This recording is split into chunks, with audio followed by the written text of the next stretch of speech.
Olá! Hoje nós iremos falar um pouco sobre a semântica. Eu já havia conversado com você sobre isso, né? E esse conteúdo ele é muito importante, por quê? Porque atualmente o que a gente observa na prova do Enem são questões referentes à semântica. É o valor que a palavra adquire no texto, né? E você tem que saber isso, porque dependendo do contexto, a palavra ela adquire significado diferente. Para isso, primeiramente vamos entender o que é a semântica. Vamos ver através de explicação, através de imagens, mas primeiramente vamos analisar esse conceito. O que significa semântica? Então, vamos lá. A semântica estuda o sentido das palavras, expressões, frases e unidades maiores da comunicação verbal. Os significados que lhes são atribuídos, ao considerarmos os significados de uma determinada palavra, levamos em conta sua história, sua estrutura radical, prefixo, sufixo que participam da sua forma e, por fim, do contexto que se apresenta.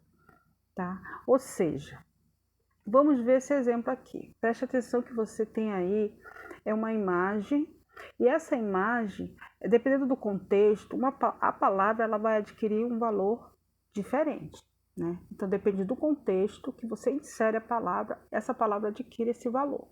A corda era muito fina, por isso arrebentou, né? Corda no sentido que denotativo, ou seja, no sentido real da palavra. Corda como algo que se utiliza para amarrar alguma coisa. Cheio de dívida, ele está com a corda no pescoço. Aí você já tem o uso de corda de uma maneira diferente, tá? Aqui eu tenho a palavra corda sendo usada como se fosse para enfatizar mais o que está acontecendo com essa pessoa, ou seja, ele está cheio de dívida. Temos outros exemplos também que fala assim, ó. O garoto está com a corda toda. Aí já essa corda já tem uma outra significação dentro desse contexto. O garoto está danado, está aprontando, né? E ainda temos aqui, olha, rede social. Rede social aqui em casa é outra coisa, né? Então, dependendo do contexto, você observa que a semântica, ela adquire valores, a palavra ela adquire valores diferenciados, certo?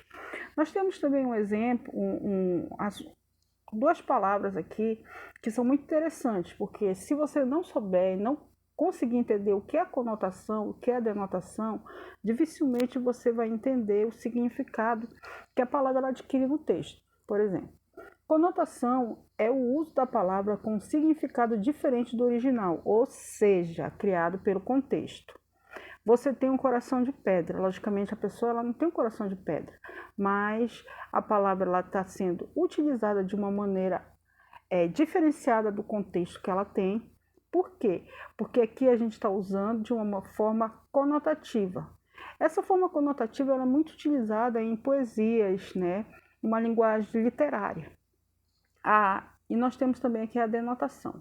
A denotação, diferente da conotação, é o uso da palavra com o sentido original. Exemplo, pedra é um corpo duro e sólido da natureza das rochas.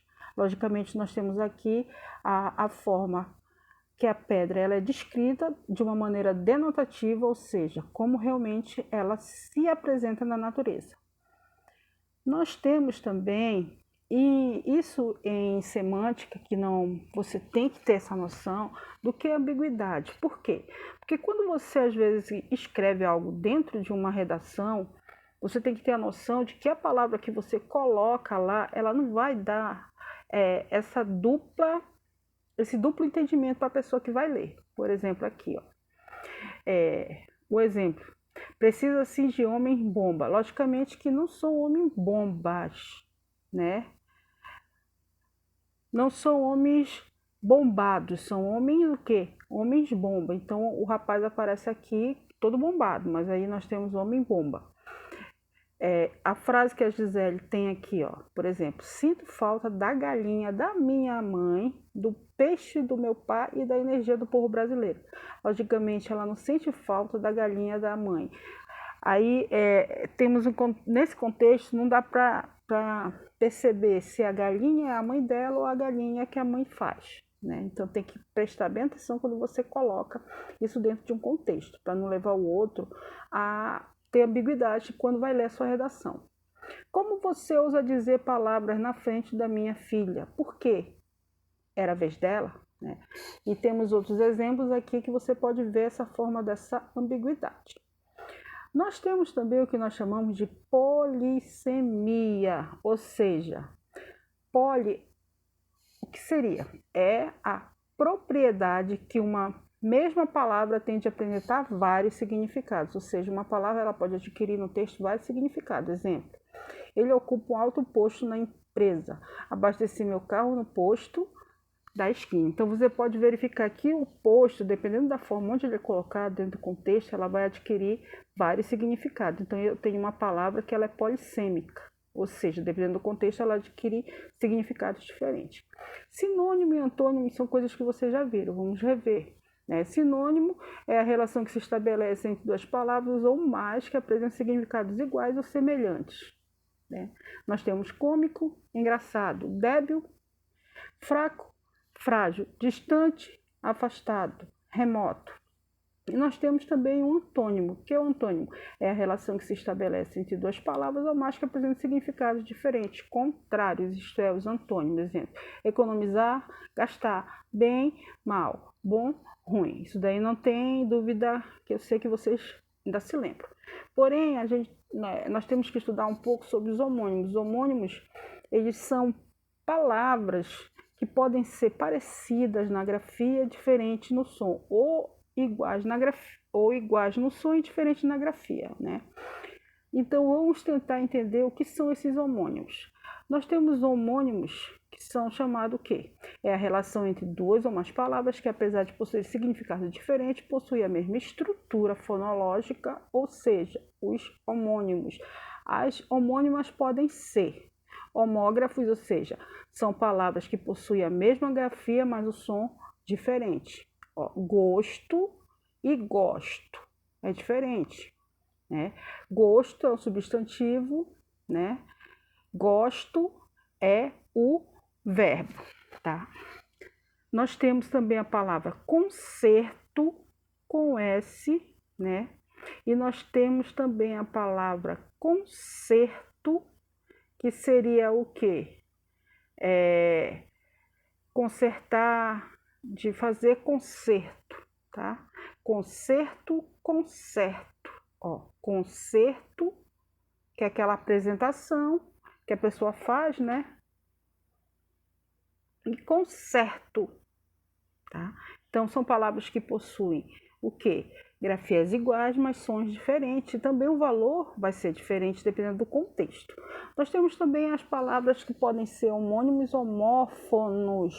O que seriam isso? Seriam palavras que são iguais aonde? No som, ou seja, no fone, e são diferentes aonde? Na escrita. Vamos ver aqui, cela e cela. Cela, substantivo, aquilo que a gente põe no cavalo, e cela, de selar, verbo. Nós temos sessão, que é um substantivo, e temos sessão, que é o quê? É um substantivo, mas são escritos de uma maneira diferente e possuem o quê? Valores diferentes também dentro do contexto. Porém, na hora de você pronunciar, elas se pronunciam iguaizinhas, tá? Nós também temos as palavras que são homônimos perfeito, ou seja, são tanto possuem a escrita quanto a forma de falar do mesmo jeito, tá? Então, nós temos cedo, cedo, verão, verão, verão é o quê? Verão, no primeiro, quer dizer de ver, a pessoa verá, né? É um verbo que está no futuro, mas nós temos também a palavra verão, que significa o quê? Que significa uma estação do ano, tá? Então, cuidado. Repetindo, nós temos os homônimos, que podem ser homônimos homógrafos, que são diferentes tá? Na hora que você pronuncia, mas são iguais na escrita. Nós temos os homônimos homófonos, que são iguais no som e diferentes na escrita. E nós temos os homônimos perfeitos, que são iguais tanto no som quanto na escrita. Porém, o valor delas, dependendo do contexto que ela é inserida, ela é diferente, ok? Nós temos também os parônimos. O que é o parônimo? É a relação que se estabelece entre duas ou mais palavras que possuem significados diferentes, tá? Mas são muito parecidas na pronúncia. Por exemplo, as parônimas, elas diferentes das homônimas, elas não são parecidas nem no som, não são parecidas na escrita. Elas chegam às proximidades, tá? Qual? Vamos lá. Olha, comprimento e cumprimento, né? São palavras que possuem a escrita diferente, a pronúncia também diferente, porém elas são muito parecidas, são quase parecidas, né? Na hora que você fala, né? Mas preste atenção, comprimento, no caso, seria o tamanho. Cumprimento é quando eu vou cumprimentar uma pessoa. Então, preste atenção nesse detalhe. Elas são parecidas na escrita e parecidas na pronúncia, mas elas não são iguais, diferente dos homônimos, que são iguais em alguma coisa, tá bom? Nós temos o hiperônimo. O que são hiperônimos? Os hiperônimos, eles derivam do grego, tá? É uma palavra com sentido genérico, cujo significado será mais amplo que o hipônimo. Então, vocês têm que prestar atenção. Nós temos hiperônimo e hipônimo, tá? O que é o hiperônimo? Olha aí, animais é hiperônimo de boi e cavalo, tá? Animais é como se fosse assim. Boi e cavalo são o quê? Animais. Então, isso é o hiperônimo, ou seja, o que identifica a classe que eu estou falando. Por exemplo, são animais. Se eu falasse assim, borracha e lápis, aí qual seria o hiperônimo? Seria material escolar, tá? Já o hipônimo é o contrário. Por exemplo, eu tenho laranja e tenho morango. São hipônimos de fruta. Por quê? Porque eles estão dentro do que eu chamo de fruta, tá? No caso, laranja e morango seriam os hipônimos. Fruta seria os hiperônimos, tá? Então, quer dizer que o hiperônimo contém o hipônimo, tá bom? Tenta entender. O hiperônimo, que é o maior, contém o menor, que é o hipônimo. Deixa eu ver. Cama, guarda-roupa, quarto, né? Cama e guarda-roupa seria o hipônimo e o hiperônimo seria quarto, tá?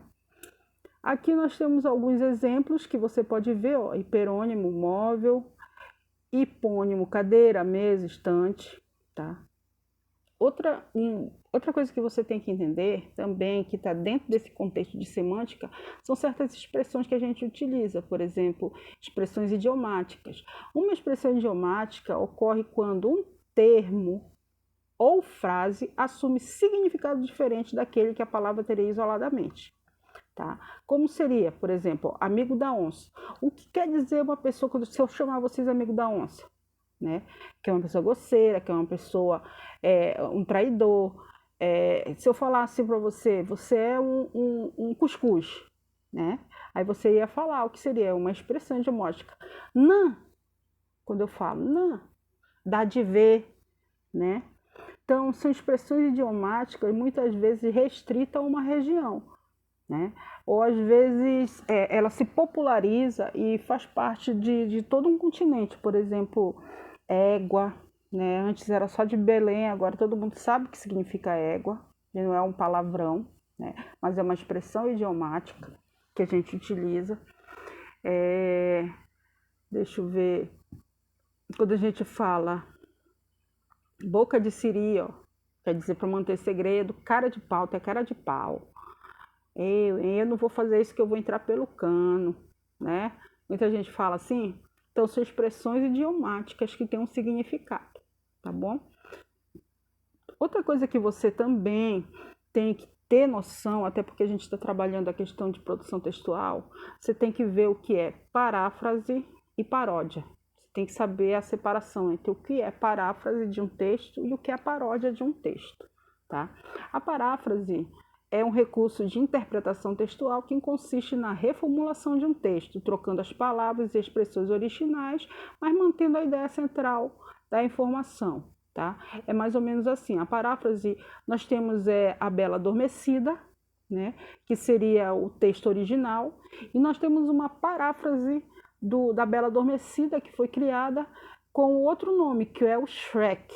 E nessa paráfrase, né, não houve assim mudança do texto original, né, totalmente, porque dá para a gente perceber da onde veio esse desenho, de onde foi retirado, qual foi como se fosse assim a raiz do texto, né? Do texto dá para a gente perceber, não há uma mudança em termos de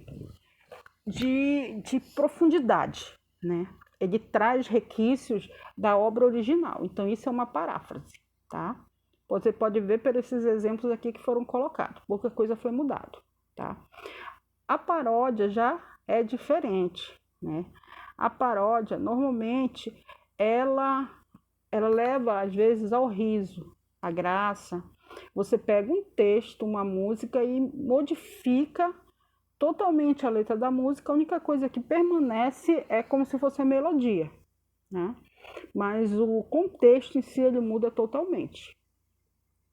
Nós temos aqui Meus 8 Anos, né, de Casimiro de Abreu, e nós temos Meus 8 Anos, de Oswald de Andrade. Aqui nós temos uma paródia porque mudou totalmente a estrutura.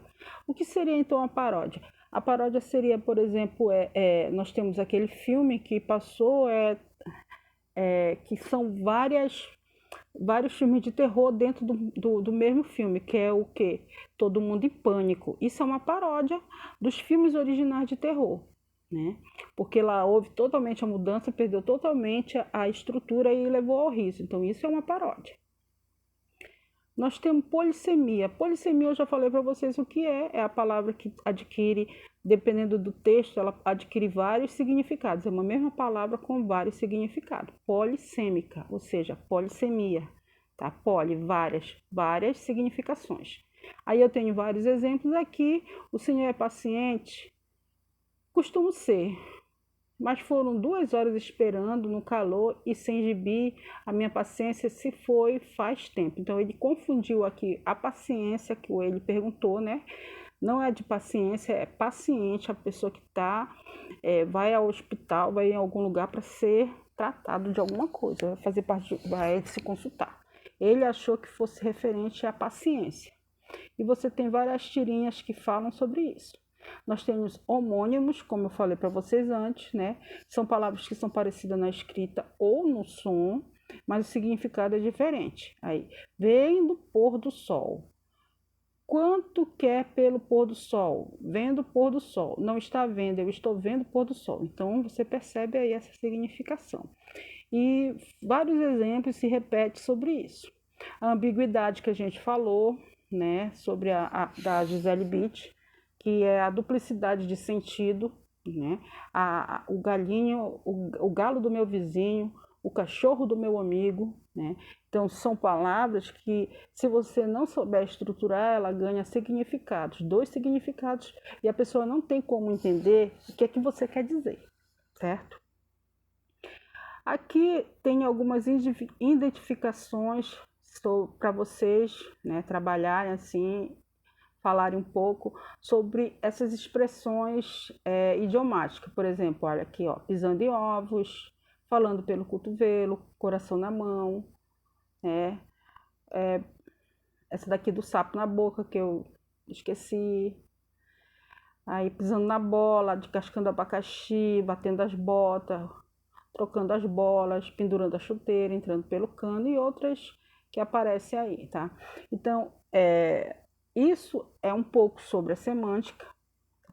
Eu espero que você, além de ouvir, né, esse podcast que eu estou colocando para vocês, e as imagens também que estão me auxiliando, você também procure estudar, né, tentar entender que esse aspecto semântico, né, ele vai ser sempre utilizado em qualquer contexto.